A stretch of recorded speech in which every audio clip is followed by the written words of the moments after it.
Good morning BSc second year. आज हम start कर रहे हैं सूट एपिकल मेरिस्टेम। उससे पहले हमने पिछले वीडियो में एपिकल मेरिस्टेम के बारे में पढ़ा था।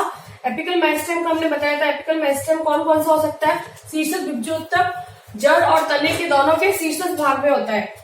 जैसे अगर एक बताए तो इस टाइप से, जैसे ये विस्टिक से बना है इस टाइप से, सीड अगर ग्रो करता है तो वैसे होता है।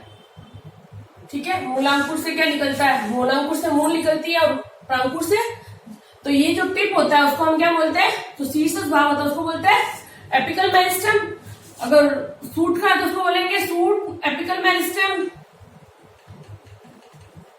और रूट का है तो उसको बोलेंगे root apical meristem.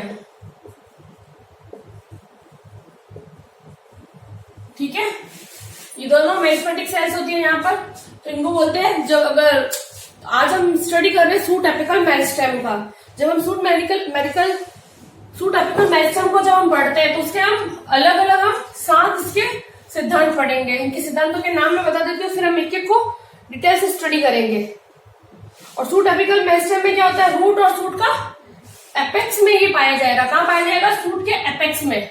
Suit apical meristem कहाँ होता है? सूट के एपेक्स में। ठीक है, सूट के एपेक्स पार्ट में मिलेगा सूट एपिकल मेरिस्टेम।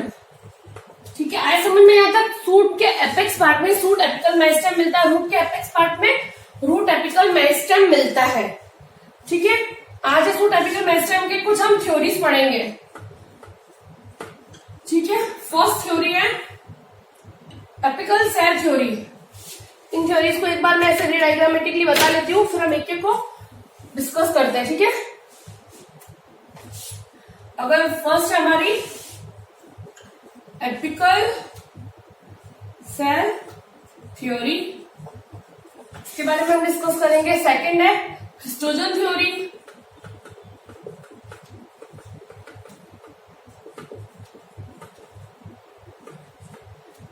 थर्ड है हमारी ट्यूनिंग का कार्पस थ्योरी।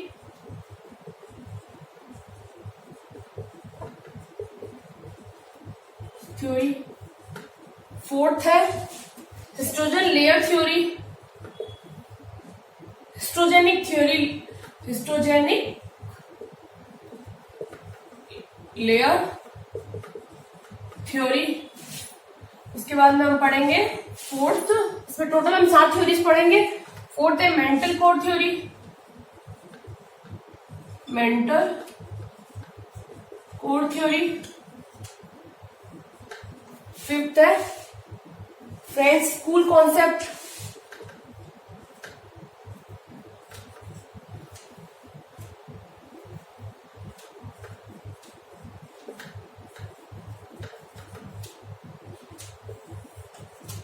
लास्ट में हम पढ़ेंगे न्यूमैन कॉन्सेप्ट।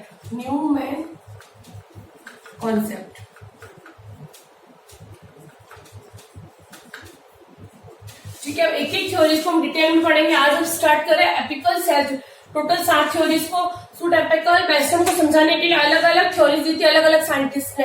टोटल 7 थ्योरी दी। एपिकल सेल थ्योरी दी गई है, histogen cell theory, histogen theory, tunica corpus theory, histogenic layer theory, mantle core theory, French school concept और न्यूमैन कॉन्सेप्ट। ठीक है, अब हम एक एक को डिटेल में पढ़ेंगे। फर्स्ट हम स्टार्ट करते हैं apical cell theory. Shoot apical meristem में फर्स्ट स्टार्ट कर रहे हैं एपिकल सेल थ्योरी। ये क्या कहता है इसके बारे में हम पढ़ते हैं। फर्स्ट स्टार्ट कर रहे हैं एपिकल सेल थ्योरी। इसको बोलते हैं, हिंदी में बोलते हैं इसको शीर्षस्थ कोशिका सिद्धांत। क्या कहते हैं इसको? शीर्षस्थ कोशिका सिद्धांत। ठीक है, एपिकल सेल थ्योरी फर्स्ट सिद्धांत को हम डिस्कस कर रहे हैं। ये हम सूट एपिकल मेरिस्टेम के बारे में पढ़ रहे हैं। ठीक है, इस थ्योरी का ये थ्योरी किसने दी थी? हाफमैस्टर ने दी थी। ये थ्योरी किसने दी थी? हाफमैस्टर ने दी थी 1857 में, और इनका साथ किसने दिया था बाद में इनका साथ दिया था साइंटिस्ट नगेली ने। को सपोर्ट किया था 1878 में, किसने सपोर्ट किया था, साथ या सपोर्ट किया था हाफ मिस्टर ने इसका साथ दिया था 1878 में। हाफ मिस्टर ने ये थ्योरी दे चुके थे, इन्होंने थ्योरी दे दी थी 1857 में, ये थ्योरी दे चुके थे एपिकल सेल थ्योरी, और फिर इसको सपोर्ट किया था नगेली ने, ठीक है। और इन्होंने क्या बोला था, और मेरिस्टेम शब्द भी दिया था, मेरिस्टेम शब्द भी किसने दिया था, हाफ नगेली ने। मेरिस्टेम, जो मेरिस्टेम वर्ड है वो किसने दिया था, नजेली, या इसको नगेली भी खाते हैं, इसको ही कहते हैं नजेली और इसी को नगेली कहते हैं, ठीक है। अब इसको हम डायग्रामेटिकली थोड़ा बताते हैं होता क्या है। होता क्या है इसके अंदर, ये कॉन्सेप्ट क्या बोल रहा है, ये थ्योरी कह रही है कि जो एपिकल्स जो बनता है, एपिकल पार्ट जो बनता है, एपिकल जो मेरिस्टेम होता है, शूट एपिकल मेरिस्टेम, उसकी केवल एक ही सेल पूरा प्लांट बना देती है, ठीक है। ये बोल रहा है कि एक सेल ही पूरी वृद्धि की प्रक्रिया कर देगी। इसके लिए एक डायग्राम मैं बताती हूँ आपको, एक डायग्राम है,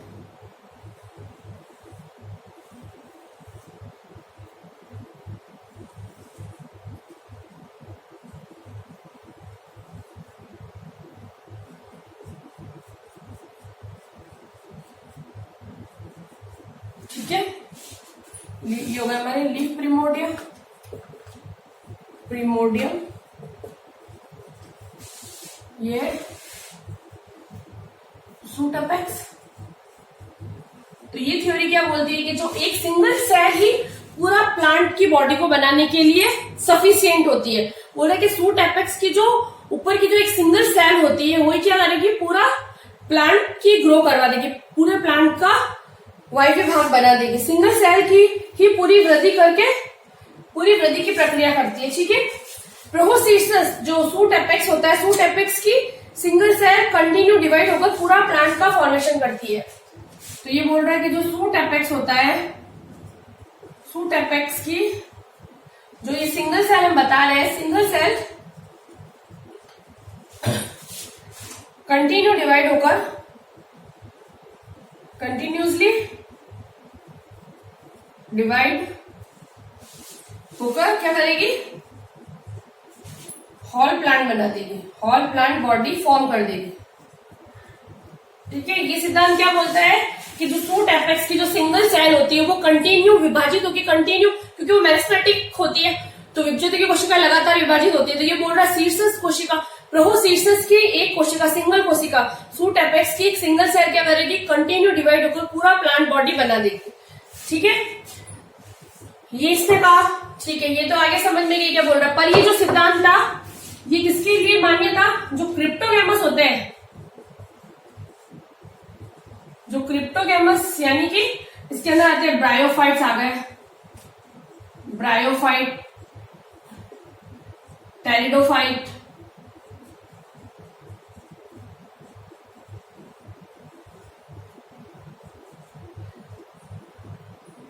एल्गी,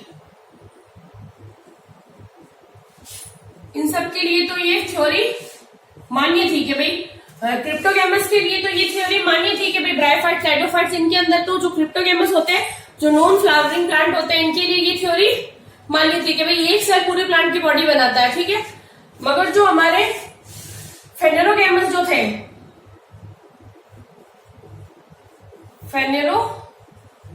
जो फेनेरोगैमस प्लांट होते हैं, या जो हम बोलते हैं फेनेरोगैमस, जिनके अंदर फ्लावर्स आते हैं, जैसे एंजियोस्पर्म हो गए, जिम्नोस्पर्म हो गए, इसके अंदर क्या क्या आते हैं, एंजियोस्पर्म,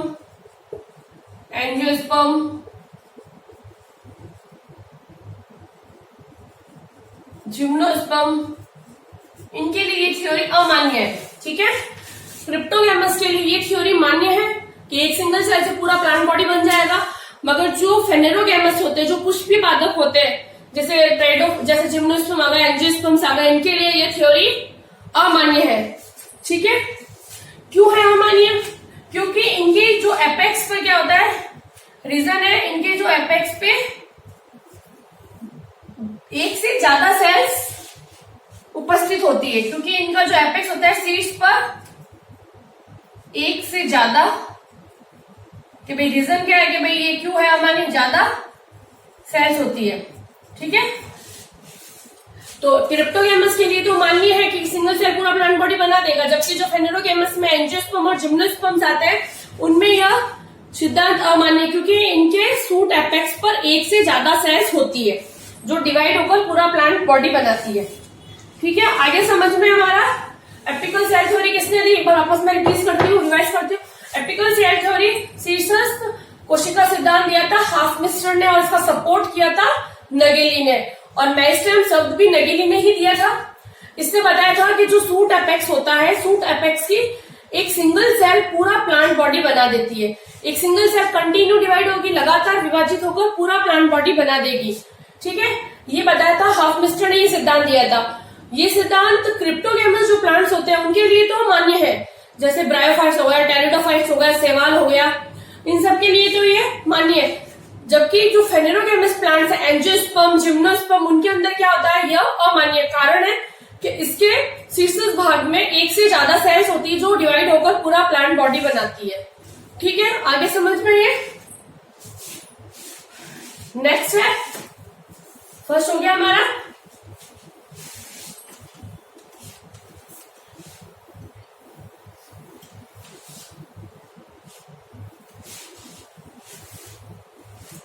सेकेंड थ्योरी है स्ट्रोजन थ्योरी।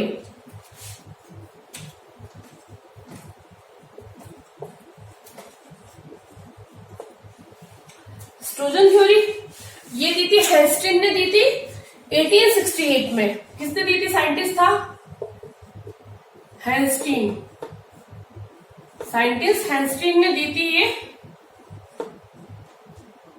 1868 में दी थी ये साइंटिस्ट ने। ठीक है, इस सिद्धांत के अनुसार जो सूट एपेक्स होता है वह 3 क्षेत्रों में बांटा गया है। ये सिद्धांत क्या बोल रहा है, जो सूट एपेक्स है उसने सूट एपेक्स को 3 जोन्स में डिवाइड किया है इस थ्योरी के अकॉर्डिंगली। मैं एक डायग्राम बनाती हूँ।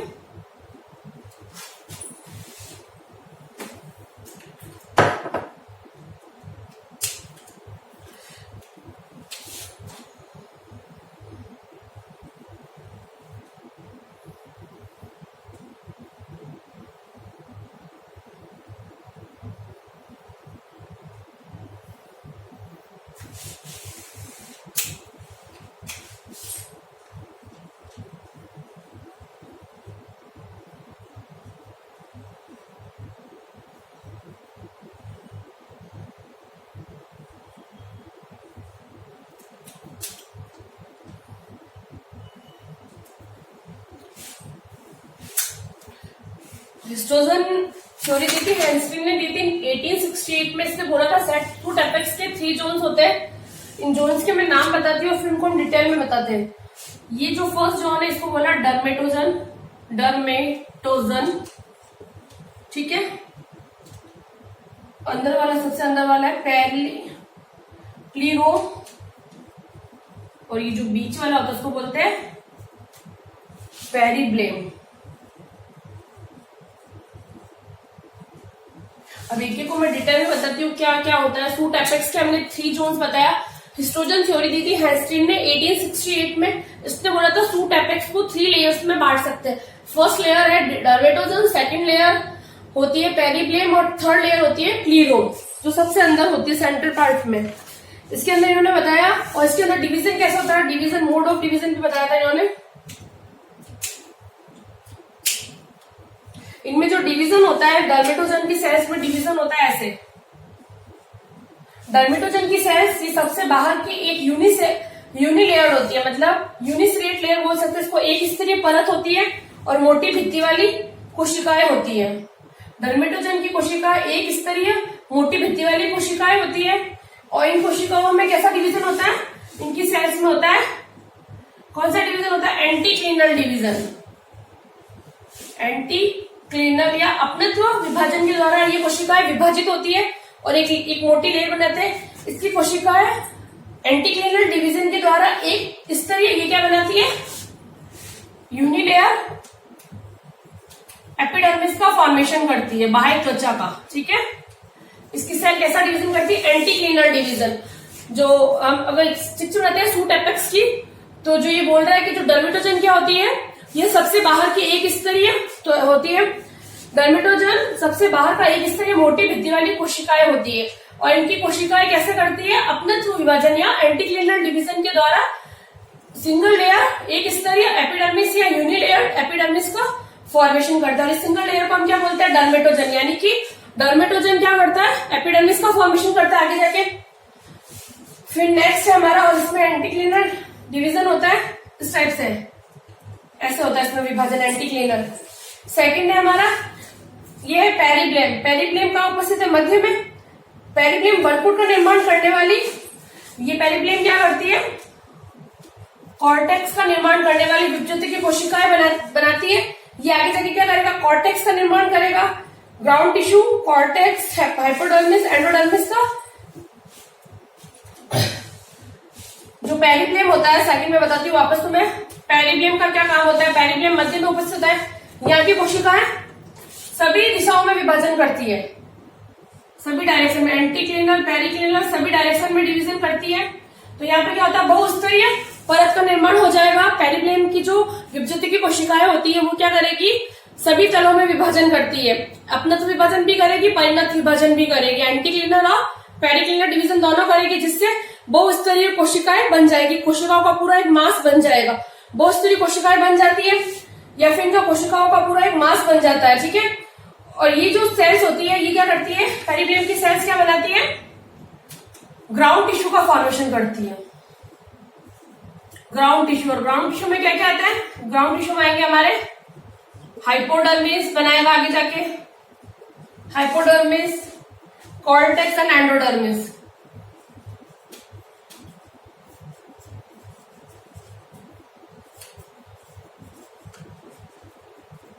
ये सिंगल लेयर थी, सिंगल लेयर्ड। ये कैसी होगी हमारी पेरिब्लेम, मल्टी लेयर्ड। मल्टी लेयर्ड क्यों बन रही है, क्योंकि इनकी जो सेल्स होती है, विभज्योति की कोशिका है, वो क्या करती है, वो हर तल में, हर प्लेन में डिवीजन करेगी, ठीक है। इसमें एंटीक्लिनल और पेरिक्लिनल दोनों डिवीजन होते हैं। इससे सेल्स बहुस्तरीय सेल्स बन जाएगी, बहुस्तरीय परत बन जाएगी कोशिकाओं की। और यह कोशिकाएं आगे जाके क्या बनाएगी, कॉर्टेक्स की विभज्योति की कोशिकाएं होगी, ये आगे जाके क्या बनाएगी, ग्राउंड टिश्यू। और ग्राउंड टिश्यू में क्या क्या आता है, हाइपोडर्मिस, कॉर्टेक्स और एंडोडर्मिस। आगे समझ में। अब लास्ट है हमारा प्ली रूम। प्ली रूम क्या होता है, प्ली रूम ये भाग रम क्षेत्र का निर्माण करता है। ये किसका निर्माण करेगा, यह रम क्षेत्र का निर्माण करता है। और इसकी कोशिकाएं कैसे विभाजित होती है, इस भाग की कोशिकाएं केवल नीचे की तरफ विभाजन करती है, डाउनवर्ड नीचे की ओर विभाजन करती है। इस यहाँ की कोशिकाएं डाउनवर्ड डिवीजन करती है, डाउनवर्ड डिवीजन, या यहाँ की कोशिकाएं नीचे की ओर विभाजन करती है, ठीक है। आया समझ में। जो प्लीरूम की कोशिकाएं होती है ये रम क्षेत्र का निर्माण करेगी, यानी कि यहाँ पे वेस्कुलर बंडल्स वगैरह यही बनेंगे। और यहाँ की कोशिकाओं में डिवीजन कैसा होगा, डाउनवर्ड डिवीजन होगा, नीचे की तरफ ये कोशिकाएं विभाजन करती है, ठीक है। नीचे की ओर इनकी कोशिकाएं विभाजित करती है। और इनके थ्रू क्या क्या बनता है, ये क्या क्या बनाता है, प्लीरूम बनाता है पेरिसाइकिल। प्लीरूम का काम होता है पेरिसाइकिल और वेस्कुलर बंडल्स बनाना। ये क्या बनाएगा, एक तो बनाएगा पेरिसाइकिल और दूसरा वेस्कुलर बंडल। वेस्कुलर बंडल में क्या क्या आ जाएंगे, जाइलम एंड फ्लोएम, ठीक है। आए समझ में। तीनों एक बार वापस रिपीट करती हूं मैं। हिस्ट्रोजन थ्योरी दी थी, हैंस्टिंग ने दी थी 1868 में। इन्होंने बोला था, उसने जो फर्स्ट थ्योरी थी उसमें एपिकल सेल थ्योरी बोला एक सेल है वो पूरा प्लांट बनाती है, इसलिए वो असफल हो गई। वो सिर्फ क्रिप्टोकेमिस्ट के लिए मान्य थी, फेलोकेमिस्ट के लिए वो अमान्य हो गई। सेकंड थ्योरी थी हिस्ट्रोजन थ्योरी, हैंस्टिंग ने दी थी 1868 में। इन्होंने बोला कि जो सूट एपेक्स होता है वो 3 लेयर्स में, 3 यहाँ पे सूट एपेक्स में 3 क्षेत्र होते हैं, ठीक है। पहला होता है डर्मेटोजन, दूसरा पेरिब्लेम और तीसरा होता है प्लीरूम। जो डर्मेटोजन होता है सबसे बाहर का क्षेत्र होता है, सबसे ऊपरी क्षेत्र होता है। इस क्षेत्र की विभज्योति की कोशिका क्या करेगी, एंटीक्लिनल डिवीजन के द्वारा यूनिलेयर सिंगल लेयर की एपिडर्मिस का निर्माण करती है। और इसकी कोशिकाओं में हमेशा कैसा डिवीजन होता है, एंटीक्लिनल डिवीजन होता है, अपनत्व विभाजन होता है।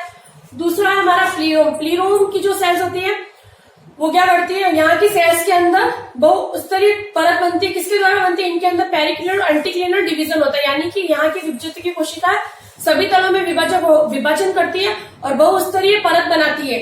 ये क्या बनाएगी, आगे जाके ग्राउंड टिश्यू का निर्माण करेगी। और ग्राउंड टिश्यू में क्या क्या बनता है, हाइपोडर्मिस, जनरल कॉर्टेक्स और कॉर्टेक्स या जनरल कॉर्टेक्स और एंडोडर्मिस।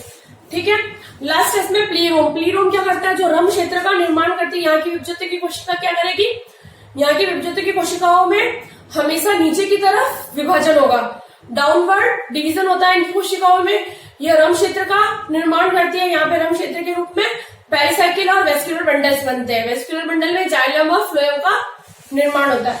ये तो हो गया कि भाई ये इसने सिद्धांत में ये चीजें बोली थी। अब ये सिद्धांत असफल क्यों, इस सिद्धांत के असफल होने का कारण था ये एंजियोस्पर्म और जिम्नोस्पर्म में तीनों स्तरों को समझा नहीं पाया।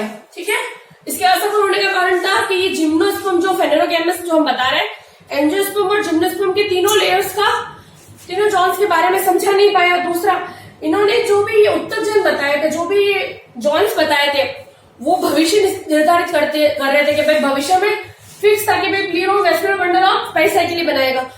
वास्तव में ऐसा कभी नहीं होता कि प्लीरोम जरूरी नहीं है कि ऐसा ही हो, इसलिए यह असफल हुए। क्योंकि क्या कर रहे थे, भविष्य निश्चित नहीं होता है, क्योंकि किसी भी उत्तेजन का भविष्य निश्चित नहीं होता है, यह इसीलिए यह सिद्धांत असफल रहा। ठीक है, ऐसा समझ में। अब थर्ड हम सिद्धांत पढ़ते हैं, ट्यूनिका कार्पस थ्योरी।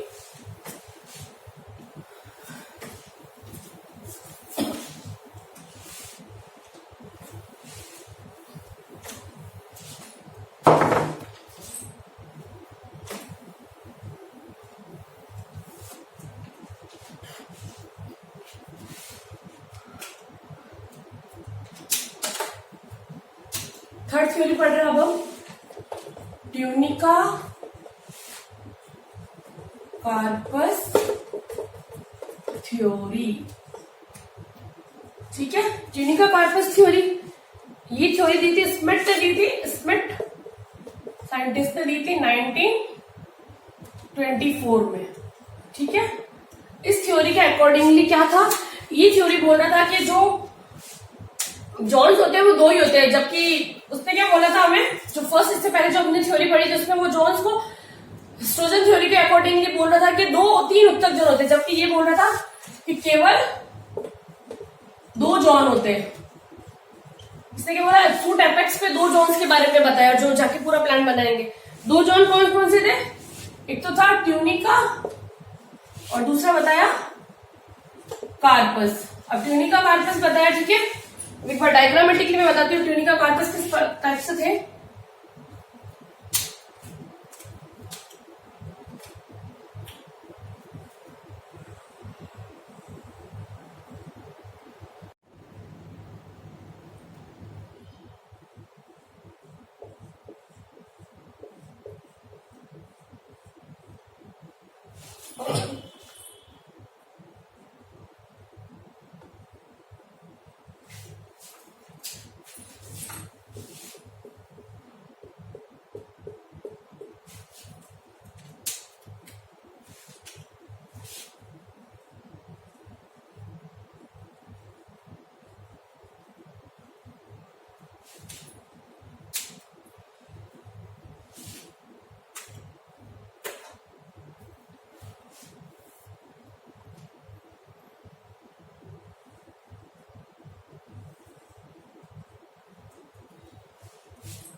डायग्रामेटिकली मैं आपको समझाती हूँ तो तुम्हें आराम से समझ में आएगा।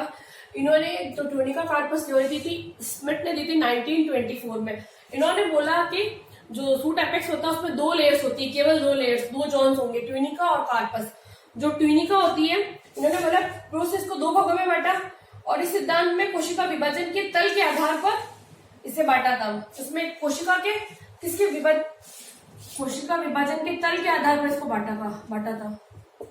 कोशिका विभाजन के तल के आधार पर ये दी गई थी थ्योरी, विभाजन के तल के आधार पर। तल के आधार पर कैसे, इसके अंदर एक और डायग्रामेटिकली बताती हूँ मैं तुम्हें, ट्यूनिका कौन सा होगा और कार्पस कौन सा होगा।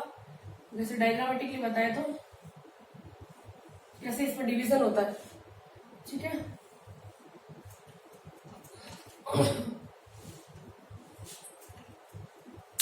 होता क्या है, जो ट्यूनिका होती है बाहर वाली, इसको ये ट्यूनिका है, ये तो है ट्यूनिका, और अंदर वाला क्या है पूरा, ये है कार्पस। तो विभाजन कैसा होता है, ट्यूनिका के अंदर होता है ऐसे विभाजन, और कार्पस में क्या होता है ऐसे। इसके अंदर केवल एंटीक्लिनर डिवीजन हो रहा है, जबकि इसके अंदर पेरिक्लिनर और एंटीक्लिनर डिवीजन दोनों होता है। इसलिए यह सिद्धांत कोशिका विभाजन के तल के आधार पर भी है कि तल के आधार पर कि कैसे विभाजन होता है, उसके आधार पर ट्यूनिका और कार्पस को बांटा था दो भागों में। सूट एपेक्स के जो दो क्षेत्र है वो एक तो ट्यूनिका है, दूसरा क्षेत्र है हमारा कार्पस। तो दो क्षेत्र कौन कौन से, ट्यूनिका एंड कार्पस। अब इनके डायग्रामेटिकली मैं तुम्हें थोड़ा समझाती हूँ तो ज्यादा समझ में आएगा तुम्हें। तो पहला तो हमने कोशिका का विभाजन तल के आधार पर भी, ट्यूनिका में कैसे विभाजन होता है, केवल कैसा विभाजन होगा, एंटीक्लिनर डिवीजन होता है, जबकि जो कार्पस में कैसे होता है, एंटीक्लिनर पेरिक्लिनर दोनों डिवीजन होगा। अब ट्यूनिका के बारे में बताते हैं हम। तो ट्यूनिका क्या करता है, जो ट्यूनिका के अंदर क्या होता है कि इसकी जो सीड्स की जो सिंगल लेयर, सीड्स की सिंगल या multi layer outer most origin होता है, जो रीजन होता है वो हमेशा क्या करेगा, इसमें क्या होता है, ये जो सेल्स होती है आउटर मोस्ट सेल्स होती है वो आगे जाके क्या बनाती है, ये सेल्स आगे जाके क्या बनाएगी, ट्यूनिका की जो आउटर मोस्ट सिंगल लेयर या मल्टी लेयर सेल्स रीजन होता है, ठीक है, वो क्या बनाता है आगे जाके, ठीक है। इसके अंदर क्या होता है, जो सीसस कोशिकाएं होती है उसके ऊपर की जो सिंगल लेयर या मल्टी लेयर रीजन होता है, और इस क्षेत्र की कोशिकाएं हमेशा कैसा विभाजन करती है, एंटीक्लिनल डिवीजन कर रहा है, ठीक है। इस क्षेत्र की कोशिकाएं हमेशा एंटीक्लिनल विभाजन करती है, और जो आउटर मोस्ट लेयर होती है ये क्या बनाती है आगे जाके, ये आउटर मोस्ट लेयर जो हमने डॉट्स करके बनाई, ये आउटर मोस्ट लेयर आगे जाके क्या बनाएगी, एपिडर्मिस। तो यानी कि ट्यूनिका क्या होती है, ट्यूनिका की जो आउटर मोस्ट लेयर होती है वो सिंगल लेयर या मल्टी लेयर्ड हो सकती है, और इसकी जो कोशिकाएं होती है, विभजित की कोशिकाएं हमेशा अपनतिक डिवीजन या एंटीक्लिनल डिवीजन करती है, ठीक है। और इनकी जो आउटर मोस्ट सेल्स होती है, ट्यूनिका की भी जो आउटर मोस्ट लेयर होगी, सबसे बाहर जो परत होगी वो परत बनाएगी आगे जाके एपिडर्मिस का निर्माण, और जो अंदर वाली जो ब्लैक कलर की परत दिखा रहे हैं वो क्या बना सकती है, अंदर वाली कॉर्टेक्स का कुछ भाग बनाएगी, अंदर वाली सेल्स कॉर्टेक्स का, ये वाली जो सेल्स है वो कॉर्टेक्स का कुछ भाग बनाएगी, ठीक है। आए समझ में यहाँ तक। फिर है कार्पस कैसी होती है, कार्पस होती है multi layer cortex, multi layer होती है, और ये क्या बनाती है, कॉर्टेक्स बनाती है। यहाँ की जो सेल्स होती है अपेक्षाकृत, ये सेंटर वाला भाग होती है, ट्यूनिका कैसा है, सेंट्रल पार्ट होता है ये ट्यूनिका। कार्पस कैसा होता है, ये कार्पस के बारे में हम पढ़ रहे हैं, कार्पस होता है सेंट्रल पार्ट होता है। यहाँ की सेल्स कैसी होती है, मल्टी लेयर सेल्स होती है। यहाँ की जो सेल्स होती है अपेक्षाकृत बड़ी होती है, लार्ज सेल्स होगी, यहाँ की सेल्स लार्ज होती है, लार्ज साइज सेल्स, यहाँ की सेल्स लार्ज साइज होती है, ठीक है।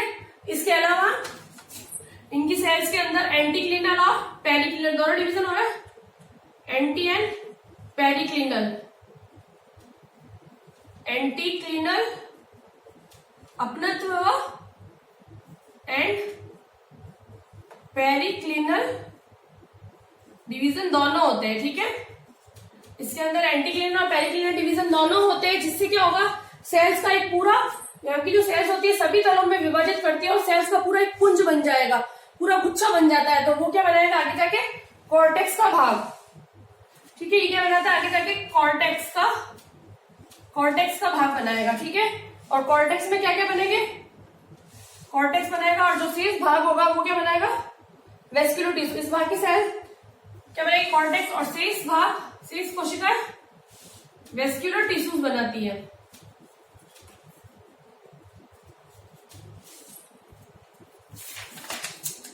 चलो मैं एक बार वापस रिवाइज करती हूँ, पूरा अच्छे से समझ लीजिए। ट्यूनिका कार्पस थ्योरी दी थी स्मिथ ने 1924 में, इस थ्योरी दी थी। इन्होंने बोला था कि जो सूट एपिकल पार्ट होता है, सूट एपेक्स होता है, उसको दो जोन्स में बांट सकते हैं, दो जोन्स। फर्स्ट जोन है ट्यूनिका और दूसरा कार्पस।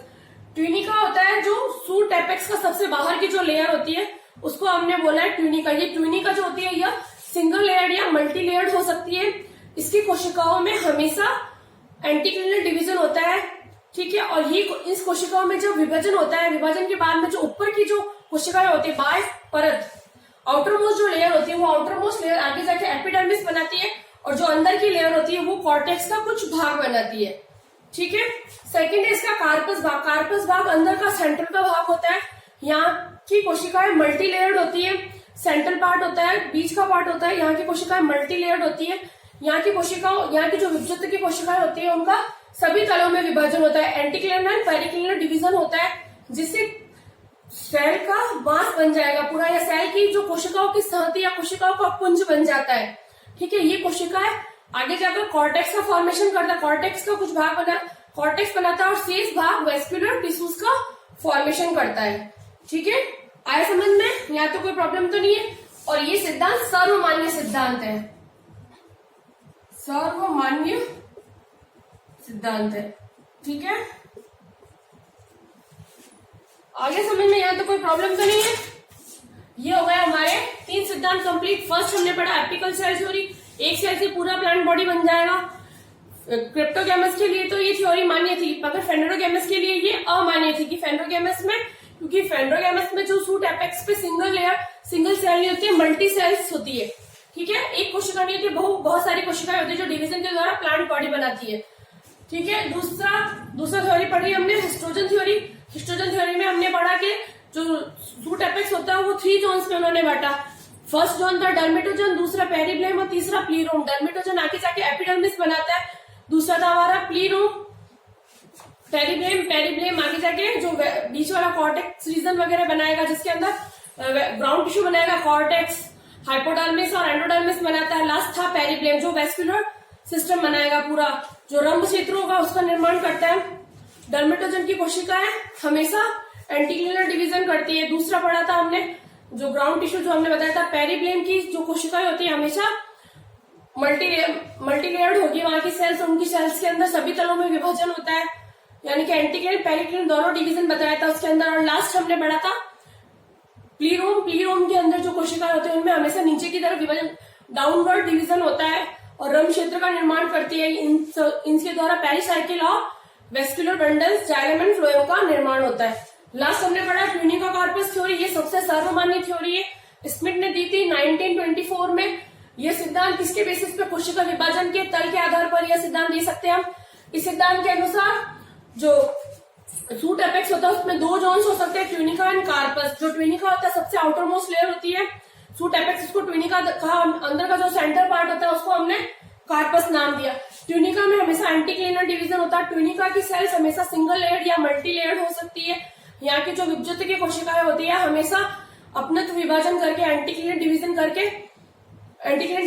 है। यहाँ की सेल्स की जो सबसे आउटर मोस्ट लेयर होती है, आउटर मोस्ट लेयर, उस लेयर की कोशिकाओं आगे जाके एपिडर्मिस बनाती है, और नीचे की जो शेष कोशिकाएं यहाँ का कॉर्टेक्स रीजन बनाएगी, ठीक है। और कॉर्टेक्स का कुछ भाग बनाती है। दूसरा हमने पढ़ा इसके अंदर कार्पस। कार्पस की कोशिका हमेशा मल्टी लेयर्ड होती है। इनकी विभुत्व की कोशिका सेंटर भाग में उपस्थित। यहाँ की विभुत्व की कोशिकाओं में हमेशा सभी तलों में विभाजन होगा, यानी कि पेरिक्लिनर एंटीक्लिनर डिवीजन दोनों होता है। यहाँ की कोशिकाएं लार्ज साइज की कोशिकाएं होती है, और यहाँ की कोशिकाओं के द्वारा ग्राउंड टिश्यू का फॉर्मेशन होता है। इनकी कोशिकाओं के द्वारा कॉर्टेक्स रीजन बनता है, और शेष भाग जो होता है वो वेस्कुलर टिश्यूज का फॉर्मेशन करता है, ठीक है। Thank you so much. अगर कुछ भी प्रॉब्लम हो तो मैसेज या कॉल करके पूछ सकते हैं आप। बाकी आज हमने 3 सिद्धांत कंप्लीट किए। फर्स्ट हमने एपिकल सेल थ्योरी,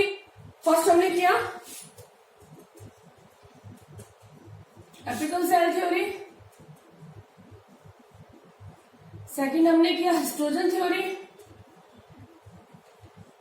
थर्ड हमने किया ट्यूनिका कार्पस थ्योरी। ये सबसे मान्य थ्योरी है, ध्यान रखना, ठीक है। समझ में आ गया? कोई प्रॉब्लम हो तो मैसेज या कॉल से पूछ सकते हैं। Thank you so much.